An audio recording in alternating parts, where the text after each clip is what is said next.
Session ngayon, merong first na second reading siya, pwede ngayon din mismo third reading na. Yun lang yung epekto no, nawala yung tawag dito, 3-day rule. So, ayan. Anyway, mga kapuso, maya-maya po makakausap na natin si Senate President Pro Tempore Panfilo. Ayan na, nasa atin lang linya. Ayan.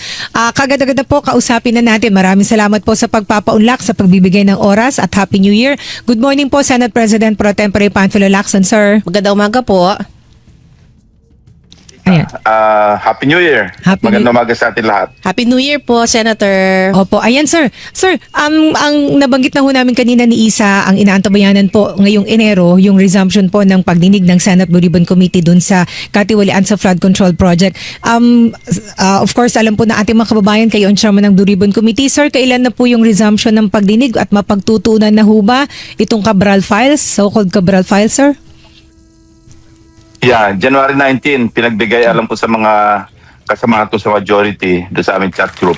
At saka pinagpaalam ko na kay Senate President Tito Soto na kung pwede magkaroon ng quorum January 19 at 1 p.m. Ayun, opo. Nag-schedule uli kami ng hearing or resumption. Sir, pwede pong malaman, so Monday po pala yan next week. Monday tomorrow, tapos Yes. next week. Sir, pwede pong malaman ngayon kung sino-sino yung mga ipinatawag at anong pagtutuunan ng hearing, sir? Ang una, yung napabalitang retraction Aha. ni na Alcantara saka sina Bryce Hernandez di umano, ano? Tinanggi naman ng DOJ, pero nevertheless isa sa pag-uusapan namin yung consequence or consequences ng kung sakaling may plano sila na mag-retract o mag-recant ng kanilang sinumpang salaysay sa Blue Ribbon Committee.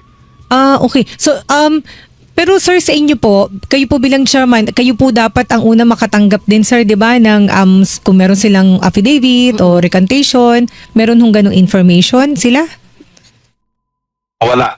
Hindi naman. Kasi counter affidavit yung minimension doon sa mga media reports. Kaya itatanong din namin sa DOJ ito this week, next week actually on Monday. I-clarify namin sa DOJ kung totoo ba o hindi na meron silang isabit na counter affidavit na nire-recant nila yung kanilang testimonya. So, Kung wala, just the same, ipapagbigay alam namin sa kanila lang na kung sila magre-recant, magiging liable sila doon sa violation ng batas sa perjury. Article 183 ng Revised Penal Code na amendahan na ito ng I think RA 11594. Ito yung in-author ni Senate President Tito Soto mismo. Kami mga co-author din kami rito. Na kung saan tinataasan yung penalty ng perjury. Na kasama rito yung perjury kasi maski anong sinumpang salaysay na under oath at sinama rito yung sa legislative inquiry, tinasan yung penalty ng prison mayor, meaning 6 years and 1 day hanggang 12 years. At saka may pina na, I think may multa na 1 million pesos at saka perpetual absolute disqualification kung government official.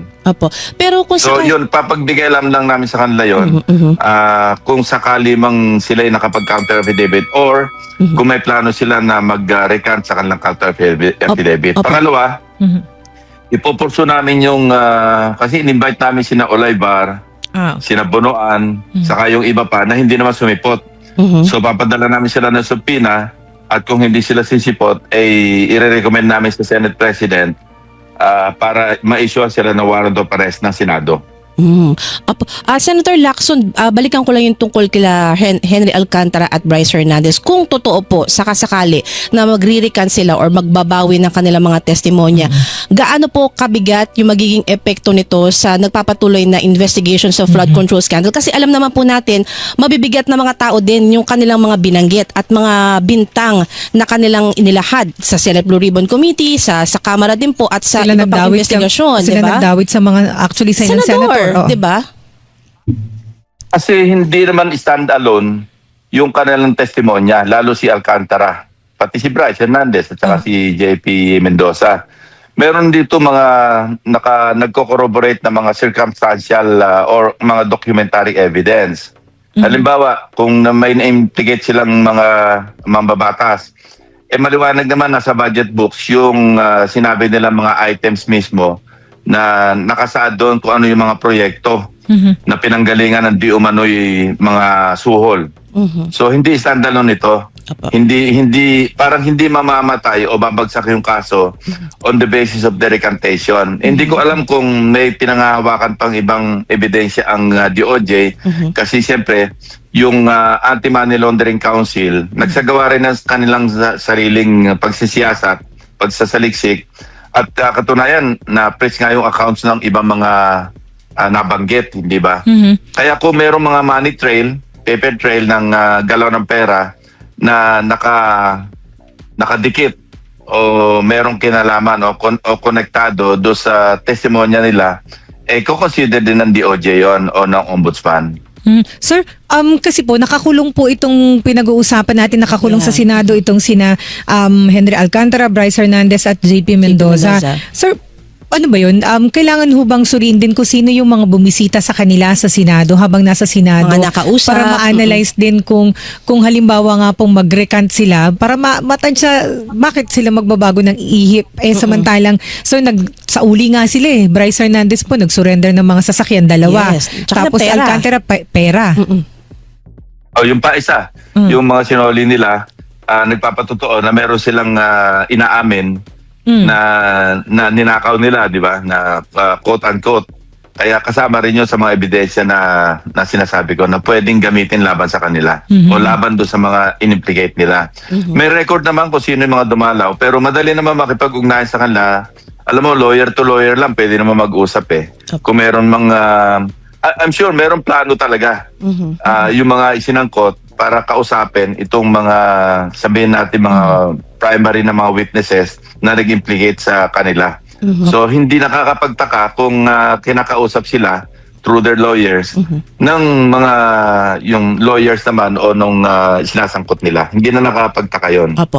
Senator Lacson, bukod po dun sa issue nga niyang retraction o recantation ng dalawang dating DPWH officials, tatalakay niyo rin po ba yung issue ng Cabral files at may balak din po ba ang Senate Blue Ribbon Committee na imbitahan si Congressman Leandro Leviste kasi siya po talaga yung nagsiwalat ito sa kanyang social media page at may mga issue na rin po sa kanya sa paraan ng pagkakuha niya ng Cabral files.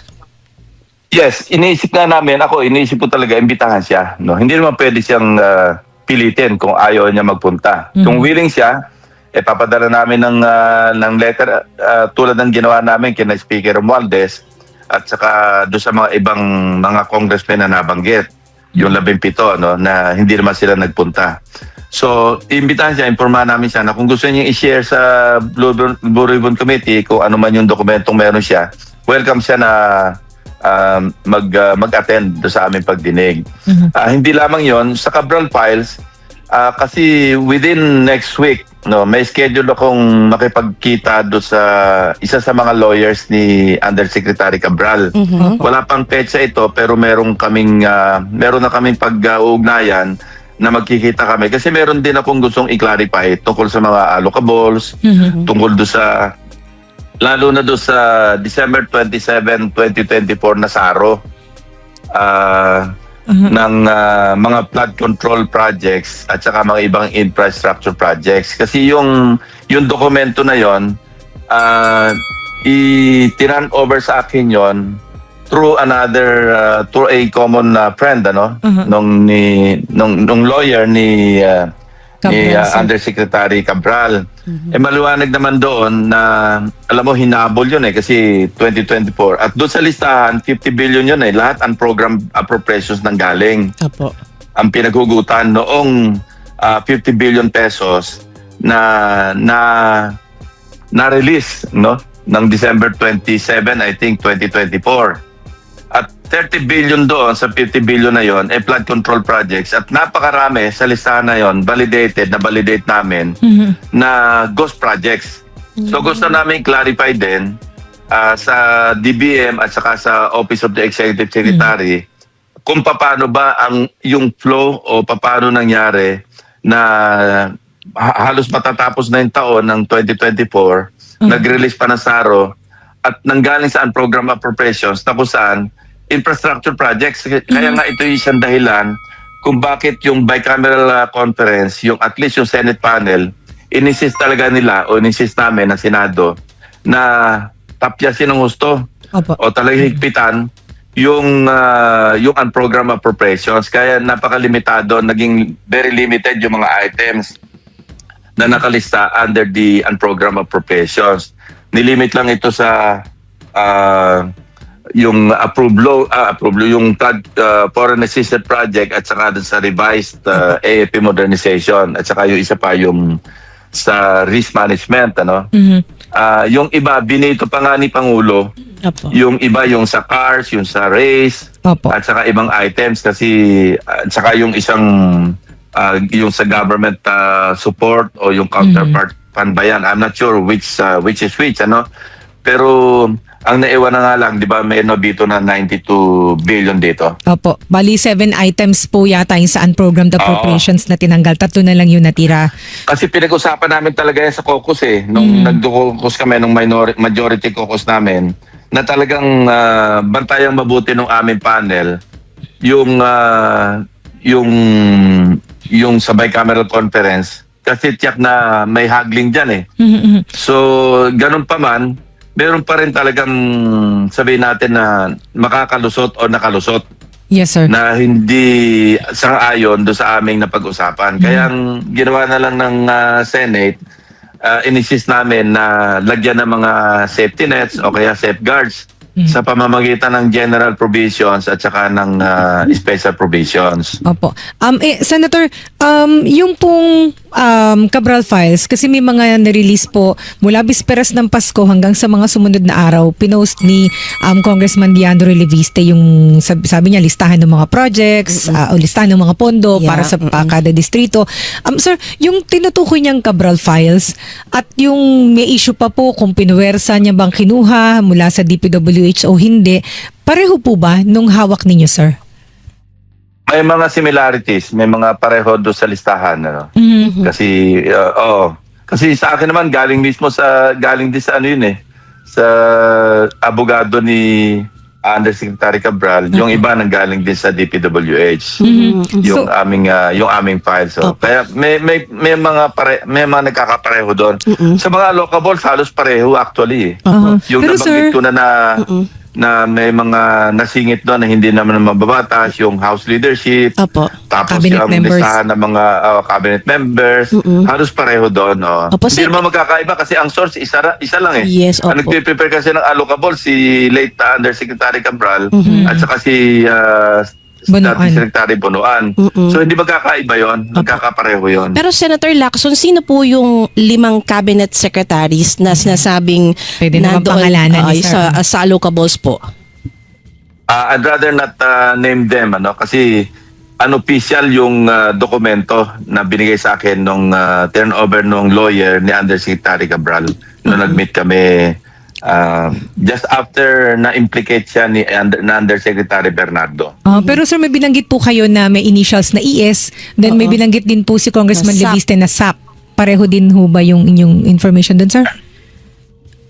Yung SAP, parang wala akong nakitang SAP saka yung OP. Yung listahan na sa akin, ES lang ang nakasulat doon. Opo. Merong ES, merong SMB. SMB. Ang maliwanag naman pag SMB, si Secretary Bonoan yun kasi nabalidate na naman ni Undersecretary Bernardo yon dahil di ba sinabi niya 3 taon na, 2023, 2024, 2025, lagi merong 5 billion na allocable si Secretary Bernardo. Bukod pa doon, nung na-decipher namin, kasi bukod doon sa SMB na 5 billion, pag-usapan natin dito yung 2025 na allocable. Opo. Meron pang SMB Batch 1, Batch 2, Batch 3 na nagkakahalaga ng total 25.5 billion. So, ang lumalabas doon, yung kay Secretary Bonoan pa lamang na allocable, nasa mga 30.5 billion na. Wow.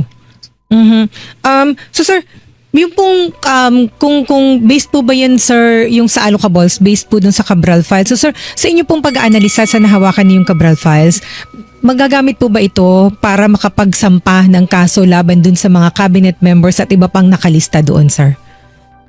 Kailangan ma-authenticate yan ng DPWH. No? At Unang-una, yung allocables, yun naman, ano lang yun ipapasok lang sa NEP. hindi ba napag-usapan na rin sa pagdinig noon na pinadala ng text message ni Undersecretary Cabral yung staff ni Senate President Soto. At inaalok nga siya ng 500 million na hindi naman pinatulan ni Senate President. Opo. So lahat ito, nakakulate naman ito doon sa files ng Blue Ribbon Committee. Pagsasama-samahin ito. At inamin naman ni Secretary Bonoan, Undersecretary Cabral, na meron talagang allocable o tinatawag na leadership fund doon sa NEP. Kasi pag NEP, ito yung hindi pa naman ito siguradong mapapasok sa GAA. Kasi dadaan pa yan sa House deliberation, Senate deliberation, tapos magbabay-cameral conference pa. Ang masalimuot talaga yung 2025 kasi bukod doon sa mga allocables, yung nagbago yun eh. Hindi naman cast in stone yung mga amounts doon sa allocables. Dahil doon sa BICAM, di ba merong report na marami nasingit. Opo. Ang Senado doon, 142 billion. Meron doon para na-maintain kung ano yung nasa allocables, naipasok din doon sa amendments, doon sa bicameral sa insertion. Yung iba naman nabawasan, hindi nasunod yung nakalista sa allocable, nabawasan yung amount. Yung iba nadagdagan. Opo. So may sinabi... Bibigyan ko lang kayo na isa example kasi siya naman na nagbuklat nito. Sinabi niyang giniling, pinadtad, Ayan. pero merong pork. Apo. No, si Senator Amy. Meron siyang allocable doon na 2.5 billion pesos doon sa NEP, doon sa Cabral Files. Meron din siyang napasama kasi burado na yung allocables, yung sa NEP pa lang yun eh. Pero pagdating sa insertion, paglabas sa BICAM, at ito yung na-enroll bill, yung iba naman na for later release, pero si Senator Amy, meron din doon. Kung di ako nagkakamali, kung di 2.5, nasa 3.5 billion. At yung for later release niya, may mga na-release doon. So, yun nga yung gusto kong banggitin din na siya yung nag-iingay na tahasan na kinikriticize niya ano, yung budget ng 2026, ano, yung napirmahan. Sinabi niya may tad ng pork, may giniling, may tinadtad pero pork pa rin. Siya nga yung kung ganyan ang definition niya ng pork, siya nga yung merong pork eh. So wala sa moral ascendancy para i-criticize. Una-una, member siya ng BICAM. Apo. Bakit hindi siya nag-raise ng issue nung nasa BICAM siya na, oy, tad ng pork ito. Wala naman tayong narinig sa kanya. Pero nandun siya sa BICAM. Pangalawa, ang hindi ko matanggap yung criticism niya sa Blue Ribbon Committee. Opo. Na sinasabi niyang pinagbabawalan daw ang mga miyembro. Hindi ko alam kung sino sinasabi niya nagbabawal. Ako ba yon ang nagbabawal? O Malacanang ba nagbabawal? Na hindi totoo. Kasi iba na halimbawa bang mayroong pressure, kilala niyo naman ako, hindi naman ako mai-influensya kung sabihin wag niyong idawit si Speaker Romualdez. Katunayan, nababanggit nga si Speaker Romualdez, pero wala ring magagawa ang Senate Blue Ribbon kasi, di ba sinabi ko, kung saan kami dadali ng ebidensya, doon po kayo. doon kami pupunta. Wala naman talagang direktamente nag-implicate kay Speaker Romualdez, kundi si Gutesa. Apo. Si Gutesa naman nawawala. Kung si Gutesa sumulpot lang sa DOJ o sa Ombudsman o sa ICI, pagkatapos ng pagdinig sa Blue Ribbon, at ito'y sinumpaan niya rin, inaffirm niya ang kanyang tinestify sa Senado, doon niya na in-implicate niya si Speaker Romualdez at yung si Saldico at kung sino-sino pa. Sana buhay na buhay yung kaso against si Speaker Romualdez. Ang problema, sumulpot siya minsan tapos nawala na siyang parang bula. Apo. At hindi naman ito sinupina siya o inimbita siya ng DOJ, ng ICI, Ombudsman, hindi naman siya sumipot. Katunayan hanggang ngayon nawawala siya. Opo. So Pero yung buting nabanggit ni Senator Yes, kasi oo. dalawa po yung punto nga ni Senator Amy.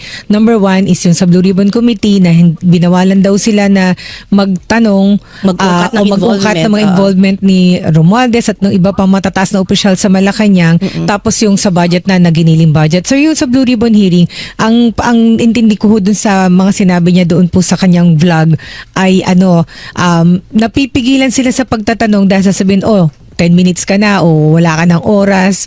Sa ganun pa mamarami Alam mo, napitigil. in-extend ko na nga yung 5 minutes. Minsan ginagawa kong 10 minutes kasi minsan napakarami nagtatanong. Kasi kung papabayaan mo na hindi mo ililimitahan yung oras, discipline ang tawag doon. Kung hindi niya naiintindihan, meron tinatawag na discipline, disiplina. kung papabayaan natin, di merong hindi makakapagtanong. Opo. Mm-mm. So basta sir, Diba? Meron naman second round. At saka unang-una, paano niya masasabing pinagbabawalan? Hindi naman siya nag-a-attend ng hearing. Mhm. Pero yun nga po, Ano Senator- pinanggagalingan niya na pinagbabawalan siya Opo. o sila? Opo. Pero Senator Lacson, sa palagay niyo po, sa inyo pong tingin, bakit po ito ginagawa ni Senator Amy Marcos? Although, obviously, dahil po siya po'y kaalyado ni Vice President Sara Duterte, may iba pa ho ba kayong nakikita na rason kung bakit niya po nasasabi itong mga ito? Ako gusto niya mag-apply na miyaw-miyaw na Senado. Mhm. ano ibig sabihin nun, sir? Kung ano na sinasabi niya Parang gusto niya maging counterpart. Ayaw namin magkaroon ng miyaw-miyaw sa Senate, pero parang mayroong gusto mag-apply. Mhm. Para inis na Parang inis si Kiko sir. Barzaga, ganun po ba yung peg? Kung ano na sinasabing walang kawawaan Alam mo, ako meron akong nasabi ko na ito na the best response to nonsense is silence. Pero pagka nangiinsulto na, hindi mo na rin pwedeng i-disregard. Iniinsulto niya yung Blue Ribbon. Ina-undermine niya yung integridad ng komite. Na komite na member din naman siya doon. Bakit hindi siya mag-attend? At tanungin niya, kung meron siyang ebidensya, laban kung kanino man, ilabas niya. At i-appreciate namin yon. Bibigyan namin siya. Kung gusto niya, dadagdagan ko yung kanyang 10 minutes. Kung masyadong marami siyang ebidensyang hawak. Pero huwag niya siraan yung komite na pinamumunuan ko at pinabibilangan ng halos lahat ng members ng Senado. Unfair sa amin yon. Napaka-responsable ng kanyang ginagawa. Baseless yung kanyang sinasabi at saka untruthful, kasinungalingan. Never ko siyang kinausap para sabihin sa kanya, huwag kang magbanggit kay Speaker Romualdez, huwag kang magbanggit ng maski kaninong tao. Unang-una, hindi nga siya nag-a-attend Ano sasabihin niya na pinagbabawalan sila? Yun din pong sinabi ninyo na wala yung yung binigyang din po ninyo na wala kayong pinagbawalan na magtanong about Romualdez or kung sino man. Yun din yung sinabi ni na Senator Raffy Tulfo, Senator Sherwin Gatchalian, Na walang walang ganung ganon. pagbabawal. Senator, meron din po Yung kasi ang totoo Opo. Wala namang never ako magbabawal sa kanila Sino ako para magbawal sa kanila? Si Senator Marcoleta nga nanggugulo, hindi ko pinagbabawalan Sinasagot ko lamang siya kasi unfair din yung kanyang pag-aakusa na mas tinitingnan ko raw, unfair daw kung kinadiskaya. Pinapanigan ko raw sina di ba sina Hernandez? Di ba nagkasagutan pa nga kami dyan? Ayoko nga patulan niya kasi nagugulo yung pagdinig. Gusto ko yung flow magtuloy-tuloy, uninterrupted, unhampered. Ang problema, meron nga mga ganyan kasama na nanggugulo talaga. Hindi ko alam kung ano yung kanilang endgame. And then sir, yung pong sa budget naman na sinabi ni Senator Amy Marcos, para lang po matapos natin yung sa issue kay Senator Amy, may sinabi po siya na giniling, may mga pork pa rin sa budget at ang nakikita niya pong dahilan ay magagamit po yung nakasiksik na pork para ipangdanggal sa mga kongresista kasi ipupush daw po ulit Yung ang impeachment ng Vice President, sir. Again, member siya ng BICAM. Ba't hindi niya nilabas doon? Bakit ngayon niya nilalabas nung napirmahan na yung budget? Nandun siya sa BICAM Di sana doon niya sinabi, oy, may mga giniling dito, may mga tinadtad. Isa pa, yung baka nire-refer niya yung mga AIX, AKAP, TUPAD, MAIFIP. Siya nga, nung last year, lagi siyang present sa distribution Di ba pinuna ko pa nga na noong, I think, September, October, nung bago mag-file o nakapile na. Siya mismo present pag nagdi-distribute No, yun ang pinagbawal namin ngayon dito sa special provision saka sa general provision na bawal sa politiko yung umepal sa mga distribution lalo na ng medical assistance o maski kung anong assistance. Kasi ano yan, sa executive branch yan, sa mga ahensya dapat sila kasi sila yung merong database yan. Sila yung nag-vet kung sino yung dapat bigyan. Siya nga yung mahilig mag-attend dun Tapos sasabihin niya, merong tinadtad, may giniling na pork. Na, alam mo, pag wala kang moral ascendancy, huwag ka na magsalita, huwag kang pumuna. Kasi babalik sa'yo yun. Di ba nga, may sinasabing pagka nasa glass house ka, huwag kang mambato. Di ba? So, pero may chance ho ba? Sorry, meron ho bang pagkakataon o may panganib na magamit yung national budget para idanggal sa mga kongresista para po mailusot yung impeachment ng Vice President? Hindi ko masasagot yun kasi hindi nangyayari sa Senate yun eh. Sa Congress, narinig natin yan, yung unang impeachment, di ba? Meron talagang mga naipamudmud noon. Yun ang report na nanggaling din sa House kasi yan din ang sinabi ni Congressman Toby Tiangco saka sina Congressman Erice. Apo. So, hindi na namin saklaw yun kasi ang impeachment, ini-initiate naman niya sa House. Kung meron man ganon, dadaan pa naman sa Senado yan eh. Kami yung mag-acquit at mag-convict eh. Apo. Ngayon, kung meron silang pamamaraan na gano'n doon, sino naman kami para pumunta sa House at questionin sila? Napaka-unparliamentary naman noon. Apa. Ako, last question na lang po, Senator Lacson, kasi may pinalutang din po si Congressman Edgar Erice na mukhang dalawang impeachment po yung masasalang sa Kamara. Yung pong first ay yung panibagong impeachment complaint laban kay Vice President Sara Duterte, and yung ikalawa po, mukhang may desidido talagang magsampa ng impeachment complaint laban kay Pangulong Ferdinand Marcos Jr. Ano pong masasabi nyo dito? Meron bang time pa ang Kongreso para talakayin itong mga impeachment complaints na ito? Under the Constitution, sila naman talaga yung merong authority, merong power na mag-impeach, hindi ba? At ang Senado naman ang may power na mag-convict o mag-acquit. So, dahil potentially, kung halimbawang magkaroon nga ng impeachment case at ito'y matransmit sa Senado, mahirap kami mag-comment dyan, lalo na sa merito ng kaso, kasi kami yung magiging huwes. Apo. So gawin nila kung ano yung naisip nilang gawin, nasa nasa authority naman nila yun eh. Constitution niya nagsasabi na sa House na nag-initiate at yung mga congressmen, 1/3 ng members ng Congress ang pwede mag-impeach. Pero kaya nga bicameral tayo eh, dadaan naman sa Senado para sa trial. Opo. So maski sinong impeachable official, edi impeach nila kung meron silang pinagbabasihan. Pero pagdating sa Senado, yung threshold, kasi kailangan yan, talagang sasalang yan. Kaya sa Senado, 2/3 naman ang kailangan na boto para makapag-convict eh. Opo. And then sir, balikan ko lang po yung sa Blue Ribbon hearing. Sir, paano po iimbitahin na rin ho ba sina dating Executive Secretary Lucas Bersamin at dating Budget Secretary Amena Pangandaman, sir? Pag-uusapan namin yon actually. Pero ang naimbita na namin last time, yun ang aming issue na subpoena. Sina Ulaybar, I think si Maynard Ngo, tapos si Secretary Bonoan, I think si Opulencia. Pero except those, imbitahin pa rin namin o isusupina pa rin. Pero kung nasa Sandigan Bayan na o nasa korte na yung kaso, hindi na namin pwedeng pilitin kasi may subjudice na eh. So like Pero pwede silang tanungin sa ibang issues. like Hindi yung issue na kung saan meron na silang may naka-charge na sila o naka-indicted na sila at maharap na sila sa trial ng Sandigan Bayan o ng korte. Kasi may subjudice rule yun, bound kami noon. Pero pag ibang issue naman, pwede naman silang tanungin din. Apo, Kung wala pa sa korte. Sir, like ano po, former Congressman Zaldico, di ba po hindi siya umattend dun sa unang imbitasyon? So, opo. So, Sisupinahan na yun. No? Although may warrant na rin siya, pero susupinahan namin at kung hindi siya, siyempre, malamang sa hindi siya darating. I-issuean din namin siya ng warrant of arrest. Legislative warrant yun. So, sina Ulaybar, yung mga naimbitahan na hindi dumating noon at sinupina namin, pag sinupitan hindi dumating, nasa konstitusyon din yon na pwede silang ma-issuehan ng warrant of arrest. Nasa Article 6 din yon ng ating saligang batas na ang Kongreso may karapatan, mayroong power na mag-issue ng subpoena at mag-detain. Although limitado na ngayon dahil doon sa Balag case, meron ng bagong jurisprudence na nililimit na yung period ng detention. Hindi tulad ng araw na kung saan forever pwedeng i-detain. Pwede magtagal. Pero ngayon, na-limit na yun eh. Pagka meron ng committee report, adopted na sa plenaryo, o kaya nag-synergy adjournment na, nagbago na yung Kongreso, hindi na pwedeng i-detain.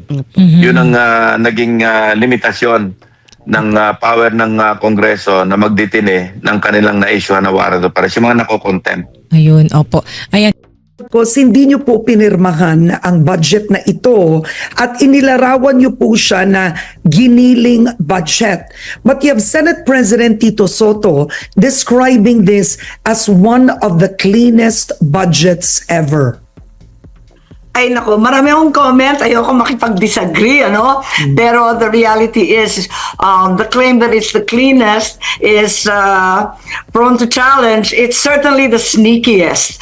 Kumbaga, yung pork, tinadtad-tadtad, pinarte-parte, at binahabahagi, pero kahit giniling pa yan, ang pork, baboy pa rin. Kaya very fatty po ang budget natin. We can see that, as commented by so many, unang-una, the foreign assisted projects, which are the large projects that we so direly need. In DOTR, for example, yung mahiwagang traffic, nako, ikaw, lumalagari ka, Karen, mula Makati hanggang Quezon City. Yung Metro Manila Subway, wala nang pag-asa. Yung North-South commuter train, wala na rin sa DOTR. Also, we have the DPWH, the big projects there, the Metro Manila pumping stations, na alam naman natin, wala nang pag-asa rin. Yung Malabon, ang Caloocan hanggang sa Navotas, parati na lang binabaha, konting ulan, pati Senado, pambihira. At saka yung mga tulay, Cavite to Bataan. So these huge infrastructure projects that garner enormous commitment funds. Nagbabayad tayo dyan para lang hawakan yung pera. And syempre, nakakahiya. Para naging balasubas ang Pilipinas, ayaw natin magbayad. So all these funds have been set aside. And ano ang linagay? Ito na nga ang mga porky. Ito na yung mga giniling na taba na nagmula sa mga FMR. Ayan, very nice. Ako talagang advocate for agriculture, and yet, itong FMR, Farm to Market Road, more than double. Ibig sabihin, talagang naging farm to pocket road kaya. At saka yung mga ayuda, kadami-dami namang ayuda. Ano ba nangyari? At ako, hindi ako against ayuda. We know that everyone needs a helping hand, particularly when there's a storm, a disaster, man-made or otherwise. Certainly, everyone needs a leg up. And yung AIX tupad, kaya lang, bakit lumobo ng ganyang kalaki? Higit sa lahat, yung sa may sakit ba, yung maifip ng DOH, pinaglalaban ko noon, sana ibigay na lang sa mga local hospital. Tagal kong governor, naghihikahos lahat ng local hospital. Bakit ibibigay na naman per district sa mga iba't ibang politiko? At ang Pilipino ba, kailangan lumuhod sa politiko para maging, para magamot, para makapasok sa ospital, para makalabas ng ospital? Parang sa akin, hindi ata tama yun. Alright, okay. Isa-isahin po natin yan, Senator Marcos. So, it's been described as soft pork. Magkano po ba talaga sa tansya po ninyo ang soft pork sa budget na ito? Well, marami kasi dyan na sinasabing soft pork. May talagang out and out pork, ano, yung mga ayuda. Siyang katerba kasi yung ayuda Ang dami. Kaya nga nagtataka ako, ba't ganyan kadaming ayuda? May eleksyon na naman ba? Pero kung tutuusin, unang-una, may eleksyon ng BARM. May eleksyon din ng mga barangay kapitan natin. Kaya huwag tayong makakalimot. And of course, alam naman natin, may schedule daw. The charges will be filed January 15, babaklasin sa February 1 ang ICI, and by February 6, ayan na, dan, alam na natin, impeachment, ayan na naman, umpisahan na naman. Kaya nakaka-nervyos, and abala talaga ako. Now, of course, the President has come out with a veto.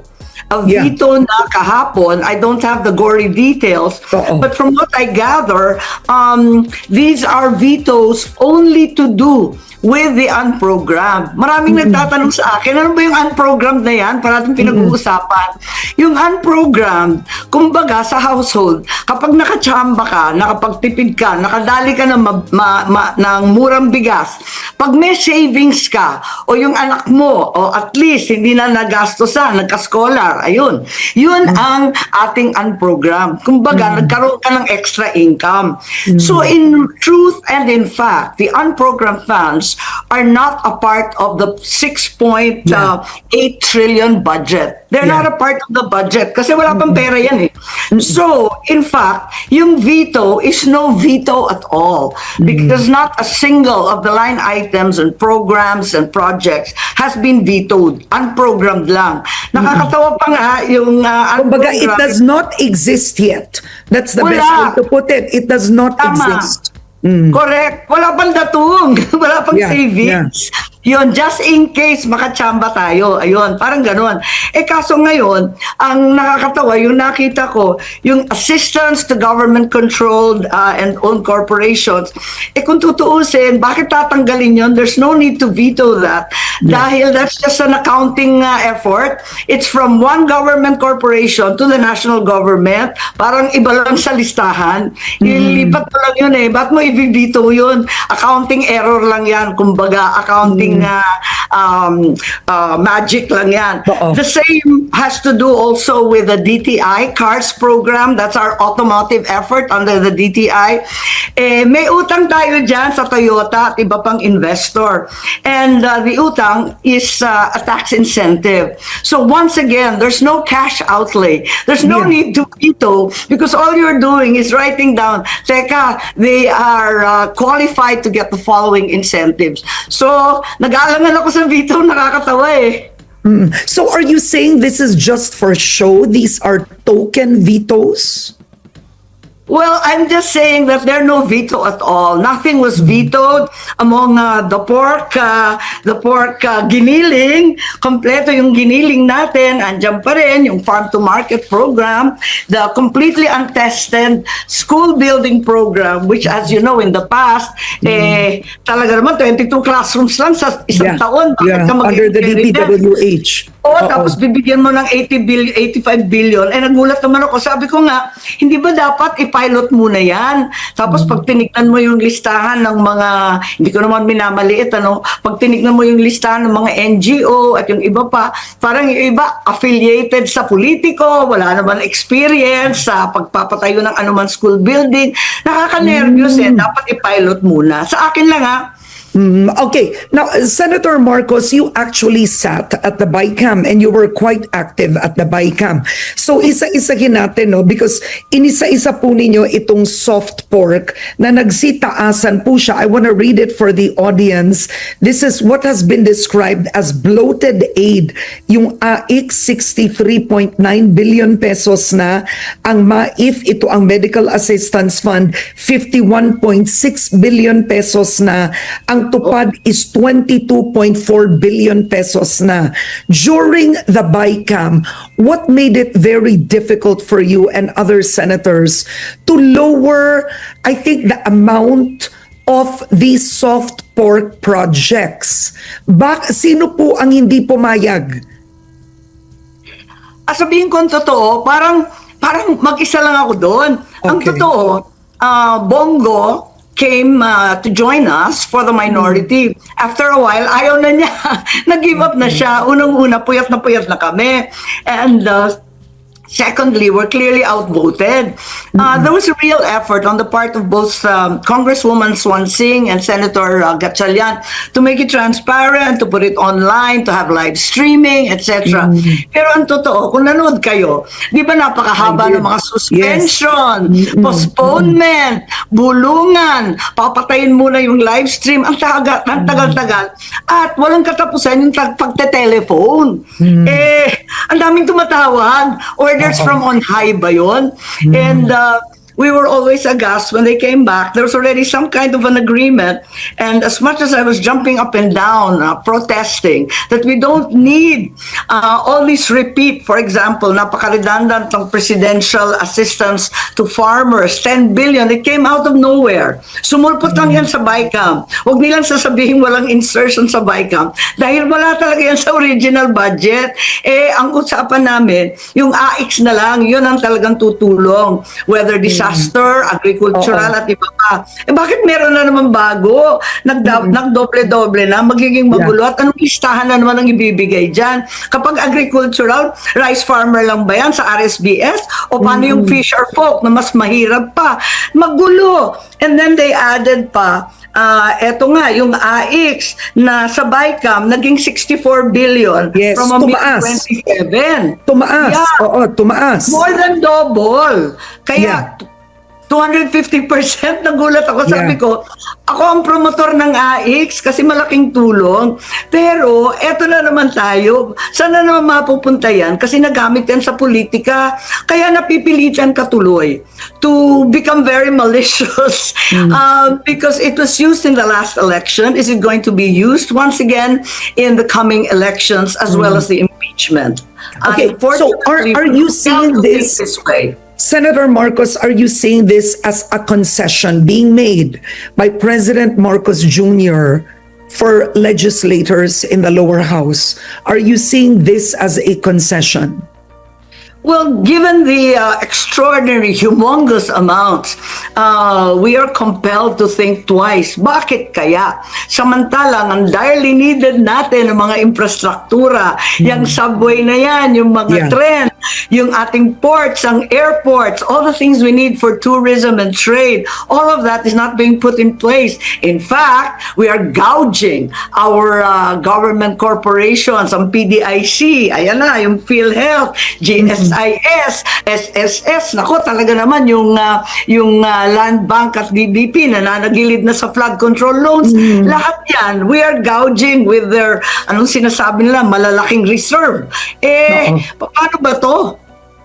Now, you also actually lobbied that instead of increasing the amounts on these new aid programs to actually increase the 4Ps, diba? Ang 4Ps, which is an existing program, you actually lobbied to expand it.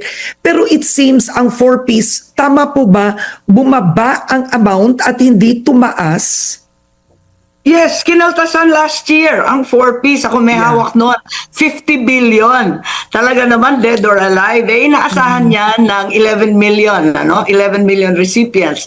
So it was a real stranglehold for many families. They couldn't move forward. This year, binawasan, kaya medyo tragic na talaga. Samantalang, if you think about it, unlike AIX, unlike TUPAD, unlike all these other projects, this is a very clear listing, a well-established listing from decades past. And it's already in the law, like the PhilHealth, which was more or less embezzled and compelled by the Supreme Court to be restored. The 4Ps has a charter. It has a law. You're supposed to obey that. You can't mess with our funds. Oo. So ano nangyari sa 4Ps? Tanong ko lang po, for 2026. Senator Marcos, did you see the budget of 4Ps? Yes, nandun sa Office of the Secretary ang pagkaalam ko. Oo. At bumaba, nag-50 billion lang po ba ang 4Ps ngayon? Parang ganun nga dahil yun nga, binagsak lahat sa AIX, na yung AIX naging 64 billion. Nagtataka ako, bakit yung AIX 64 billion na wala ng parameters yan? Okay. Now, the president in his press conference after signing the budget said that he will not allow politicians to distribute aid, right? Or for aid to be passed through politicians. Do you think that is possible at this point? What do you think was the president envisioning to the reality talaga of TUPAD, MAIF, and AIX in the budget? Yung katotohanan lang, posible ba talaga na hindi gamitin yon ng local politician for patronage politics? Posible ba yon? Actually, kami nag-draft nag-umpisa kay Senator Ping, nag-draft na hindi makikialam. Kasi di ba bawal na yan sa DAP ruling ng Supreme Court, bawal makialam. Pag nasa budget na, it's the executive that implements and executes the budget. Hindi dapat nakikialam ang legislator. So we attempted to draft a provision and it exists there as a special provision. But if you examine it, it's simply prohibits the involvement and the pressure presence Oo. of the politicians at the distribution. Pero malay naman natin sa mga recommendation, mga bulong-bulong, Oo. mga telepono. So technically, the politician can have a list of names. Pwede yon. Yes. The politician can have a list of names. Ibigay yon. Ang mga taong ito, gusto ko bigyan ng X tupad, etc. Pwede maggaling pa rin sa politiko. O syempre, ang nervous lang ng social welfare officer, ang takot lang noon, di syempre susunod yun, senador yun, siya sasabihin niya, o naglagay niya na, mamaya, kaltasin ko yan, o paano ba yan?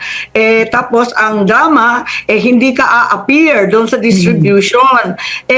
Alam naman natin, appear na lang yun, pwede naman sa kabilang kanto, pwede naman magpakain sa kabila, mag-birthday, alam na natin yun. Oo. Hindi naman tayo Okay. nagmamaang-maangan dito. All right. Now, I want to move on to the DPWH budget. The president has been proud to say, of course, that there is no flood control in the 2026 budget. But the PCIJ came out with a report that said pork actually accounts for 2/3 of the proposed 2026 DPWH budget. 2/3 of the DPWH budget, they claim, is actually pork. Okay, pag-usapan natin kasi bumaba actually ang DPWH budget. But is this a better budget? Is this a more functional budget for the DPWH? I'm not aware of the PCIJ report that you're referring to. There are quite a few, ano.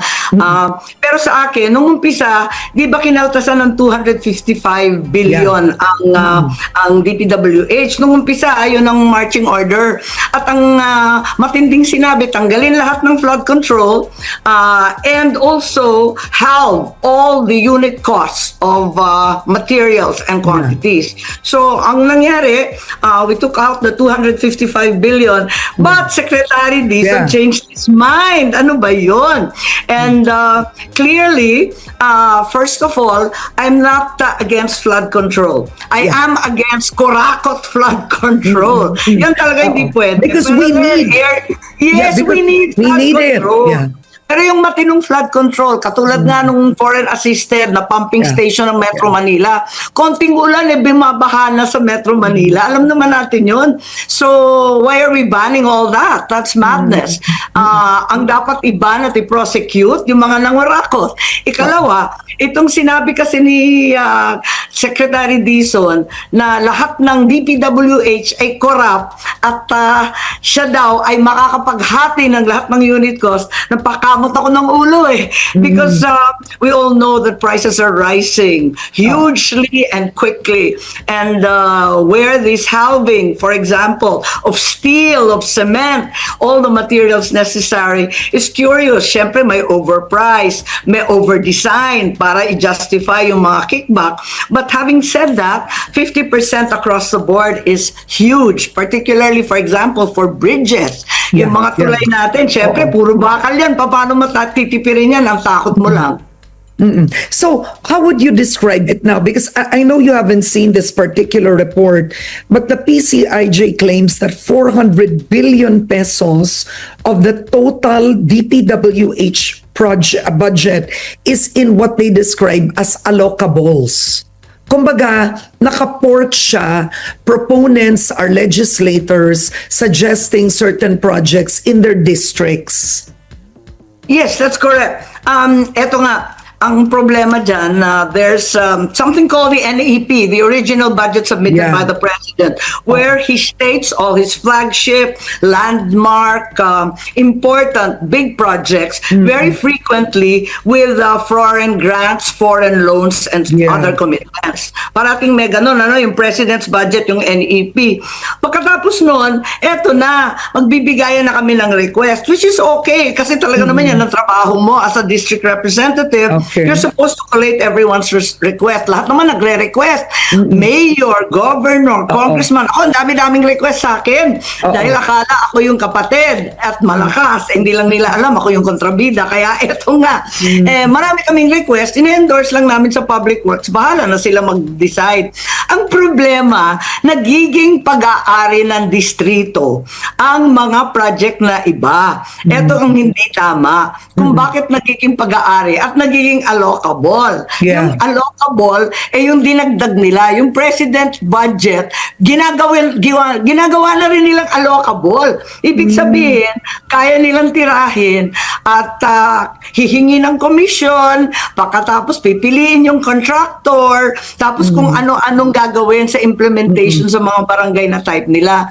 So this is the real issue that the district engineers have become pawns. They're absolutely terrified in many cases of certain congressmen who, as we know, are very large public works contractors. So yan ang problema natin dahil naging pag-aari ng bawat distrito. Tapos ngayon, mainit tayo sa public works, pero kung kausapin mo naman yung public works, to a certain degree, nagsasabi naman sila ng totoo pag sinabi nila, napag-utusan lang po ako. Lahat sila napag-utusan lamang. Ganun lahat ang dahilan.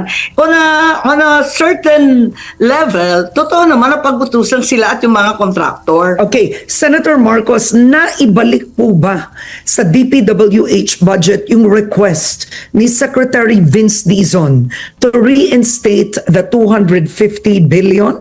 Was that what he was requesting, 250?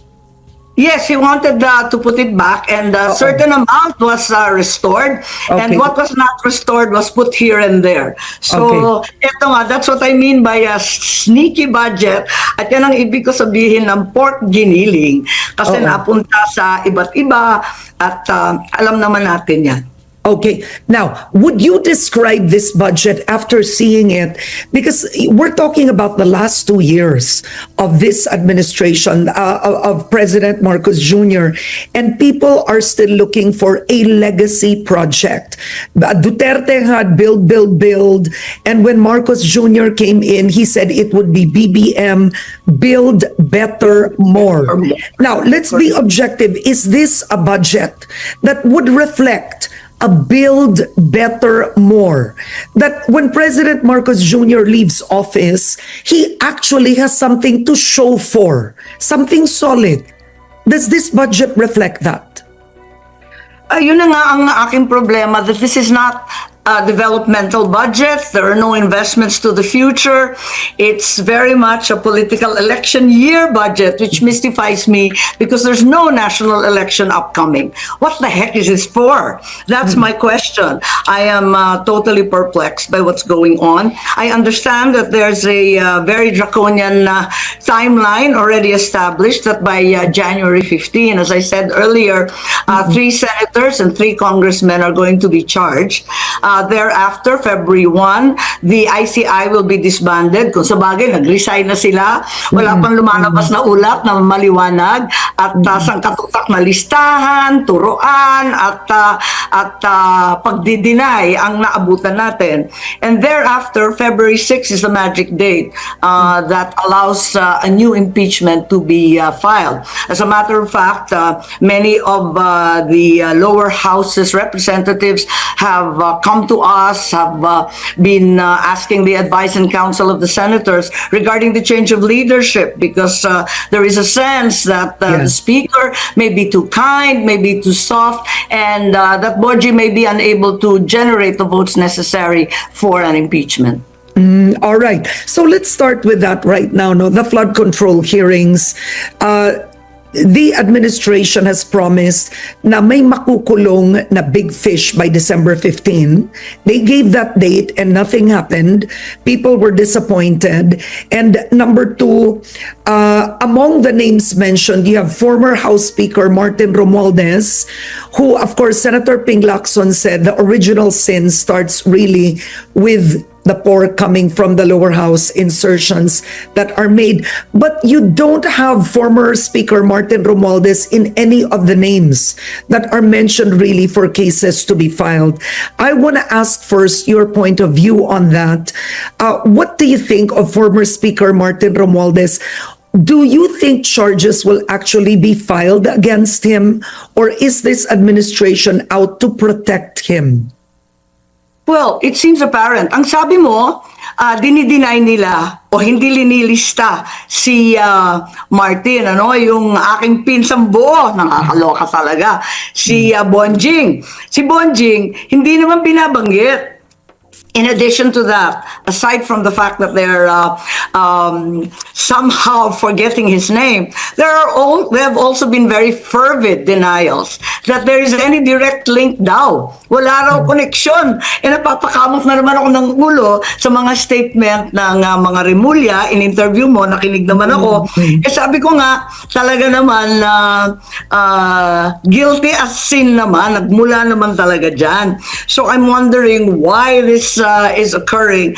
Either two things could happen. I was thinking that perhaps after Saldico, he would be charged, but evidently that's not the case, when in fact that should have been. And thereafter, ija-jogging na lang yung kaso. Alam na natin yan, di ba? Ipopostpone, mamaya, dismissed on technical grounds, may kakulangan, blah, blah, blah. Alam na natin. Pero in this case, in your face, talagang dinideny, pinagtatanggol, pinagtatakpan. Hindi ko talaga maintindihan na. So, frankly, you are not hopeful or optimistic because the DPWH did announce, I remember by November last year, they did announce that they are recommending charges to be filed against the former speaker. I remember, I think the president himself announced that the DPWH was recommending it. But given it is now January 2026, are you optimistic, Senator Marcos, of any Yes, kind? No, to tell you the truth, nung August pa, nananagilid na kami.